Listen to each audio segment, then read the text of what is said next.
Bonjour et bienvenue dans ce décryptage consacré au token Injective ou INJ.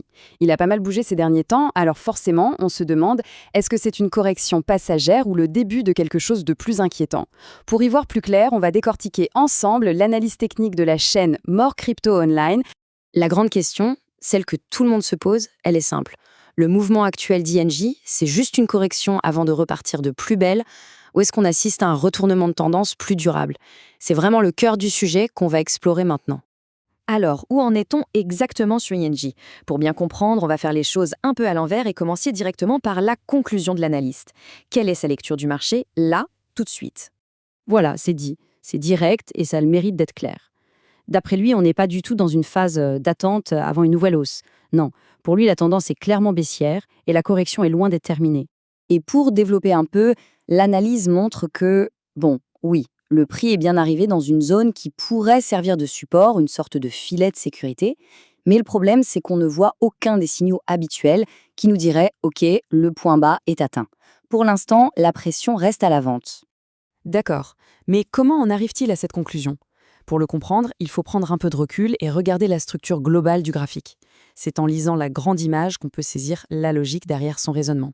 Au cœur de tout ça, il y a cette idée de structure ABC. C'est un concept technique, mais en fait c'est assez simple. Imaginez un mouvement en 3 temps, une vague qui monte, une qui descend et une dernière qui remonte un peu. Ce schéma, c'est la signature typique d'une correction, et pas du tout le début d'une nouvelle tendance haussière solide.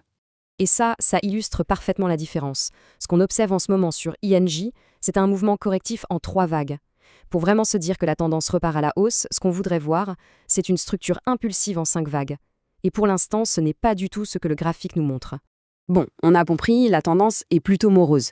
Mais alors, qu'est-ce qu'il faudrait surveiller? Quels seraient les signes concrets qui pourraient nous faire dire « Attention, quelque chose est en train de changer, un point bas se forme peut-être ».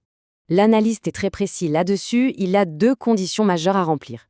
D'abord, il faudrait que le prix casse franchement les niveaux de résistance importants.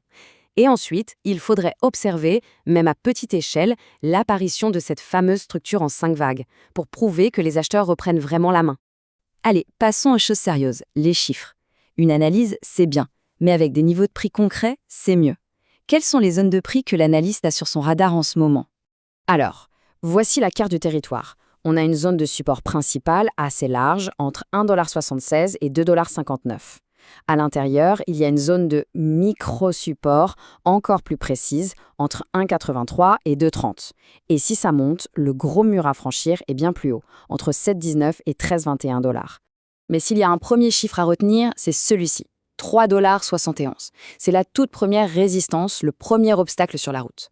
Si on arrive à passer au-dessus, ce serait un premier petit signe encourageant, juste un signe, mais un début. Et si cette première barrière des 3,71$ tombe, alors le prochain niveau à surveiller de très près, c'est 4,20$. Là, on ne parle plus d'un petit obstacle, mais du dernier sommet important. Franchir ce niveau, ça renforcerait très sérieusement l'idée d'un retournement de tendance. Bon, il est temps de tout rassembler. Faisons la synthèse de la position de l'analyste et du chemin que le prix devrait suivre étape par étape pour qu'on puisse vraiment parler de fin de la tendance baissière.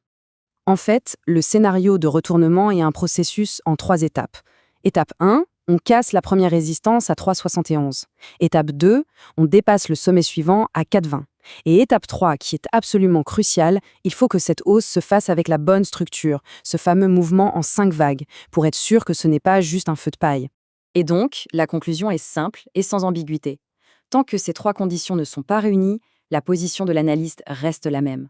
La prudence est de mise et la pression sur le marché reste orientée à la baisse. Au final, cette analyse nous donne une feuille de route très précise. La question qui reste en suspens est donc, ING trouvera-t-il les ressources pour suivre ce chemin et valider les étapes, ou est-ce que la correction a encore de la marge? La réponse, comme toujours, c'est le graphique qui nous la donnera.